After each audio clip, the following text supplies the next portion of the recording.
이게 그 환급이 가장 많이 해봤던 게 한 7억대 정도.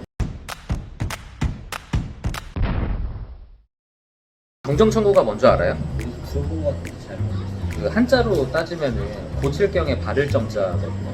그러니까 바르게 고치다라는 건데, 사업자분들은 세금 신고를 하잖아요.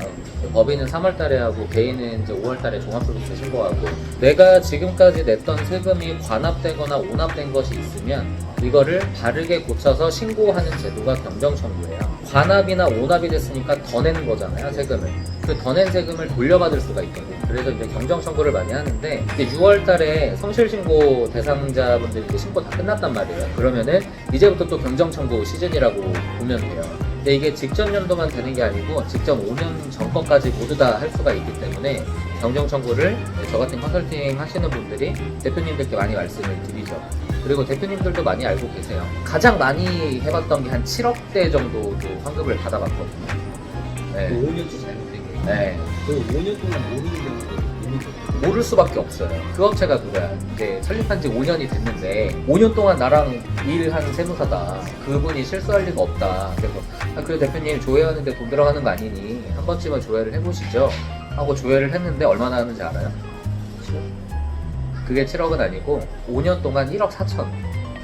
저희가 매출액이 되게 큰 회사였어요. 제조업이기 때문에 매출액도 크고 영업이익도 이제 좀 나오던 회사였는데, 5년이 지난 시점에 우연찮게 저를 만나게 돼서 이런저런 컨설팅 전반에 관해서 얘기를 하다가, 경정 청구도 경영 컨설팅 컨텐츠 중에 일환이니까 한번 해보자 했더니 1억 4천이 나왔어요. 그 7억 얼마는 이제 제가 이제 했던 건 아닌데, 저와 가까우신 분이 경정 청구 이렇게 하시다가 의사분이셨어요. 의사분. 대한민국의 의사들 중에서 법인으로 이 의료업을 하시는 분들은 거의 없거든요. 의료법이 그렇게 돼 있어서. 그래서 개인으로 많단 말이에요. 근데 개인은 어쨌든 소득이 높을 수밖에 없으니까, 개인 의사는 다 성실신고 대상자들이에요. 그러다 보니까 이 나중에 경정 청구했을 때 세금 환급 받는 게 억 단위로 많이 나오는 경우들이 많아요. 7억 6천이었나? 전설적인 얘기죠. 경정 청구가 조회하는데 비용이 들어가고 이러면은 이게 저희가 또 말씀드리기 좀 그런 부분도 있겠지만, 조회하는데 돈 들어가는 건 아니에요. 그리고 내가 5년 동안 열심히 일해서 세금을 냈는데 그 세금이 잘못 냈다면 그거는 바로 잡아야 되는 게 응당한 거잖아요. 그래서 한번 해보는 것도 좋고, 또 이런 경우도 있어요. 우리가 중소기업들은 세금 신고할 때 세액 감면이라는 걸 받거든요. 업종에 따라서 세액 감면율이 달라요. 그러니까 내가 나오는 과세표 중에 공제받고 나머지를 가지고 세금을 내는 건데, 제조업은 20%고 유통무소매는 10%란 말이에요.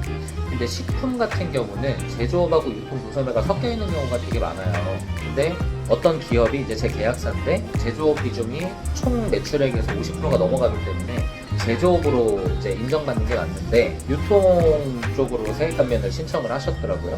5년 동안. 그럼 제조업으로 20% 감면 받아야 될 것을 10%만 감면 받고 계셨던 거예요. 근데 대표님은 그걸 모르지. 왜? 세무조정 계산서라는 걸 봐야 되거든요. 그거는 재무제표에 나오는 게 아니에요. 신고가 다 끝나고 재무제표가 나오면 요만한 책자로 해서 세무조정 계산서라고 나오거든요. 한 5장 정도 펼쳐보면은 잠 오는 그런 책이 있어요.